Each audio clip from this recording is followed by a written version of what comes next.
Marketing 4.0 Moving from Traditional to Digital.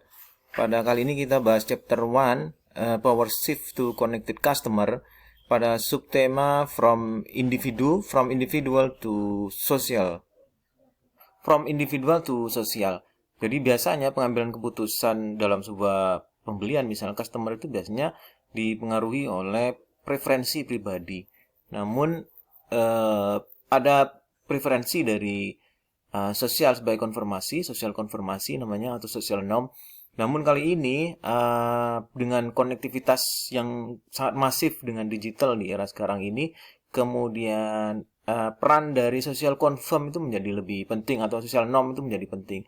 Kenapa? Karena customer akan mendapatkan banyak opini dari yang lainnya, kemudian masif review tentang produk-produk yang ingin dibeli atau review produk, sehingga itu membanjiri dan selalu akan memberikan pengaruh yang lebih besar dibandingkan yang sebelumnya, yang sebelum era digital. Kemudian sedangkan yang kita tahu bahwa tiap customer itu memiliki potret atau pandangan atau review yang berbeda-beda di antara dengan satu produk dengan customer yang lain terhadap produk tersebut, sehingga internet itu pada dasarnya adalah, dan sosial media maksudnya, pada dasarnya memberi fasilitas terhadap perubahan besar dari yang sebelumnya mereka banyak dipengaruhi oleh individual preference dan social confirm, tapi sekarang social confirm itu dan social norm itu menjadi sangat lebih besar lagi pengaruhnya. Kemudian itu yang kita lihat, misalnya bagaimana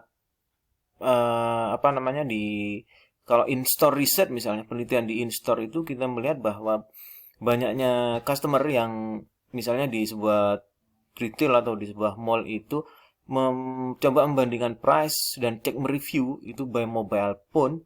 Artinya mereka itu pengambilan keputusannya selalu lebih baik karena mereka didapat informasi yang masif dari reviewer dari customer yang lainnya. Artinya adalah di sini peran sosial media dan bagaimana perusahaan itu menghandle media sosial.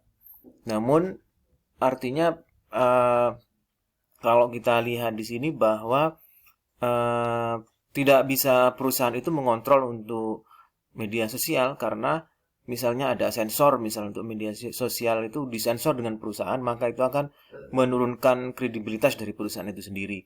Artinya apa? Dari pihak perusahaan itu sendiri secara produk itu memang sudah qualified, sudah quality produknya sudah betul, kemudian semua informasi itu betul-betul apa adanya. Jadi memang kalau misalnya fitur produknya seperti itu, ya fitur produknya seperti itu, tidak ditambah-tambahin dan lain sebagainya. Karena kalau misalnya kita memberikan sesuatu yang tidak diberikan tapi informasinya melebih-lebihkan, itu nanti berdampak, karena dengan digital world dan internet ini semuanya adalah, dan customer itu adalah lebih transparan dan informasinya menjadi lebih paham.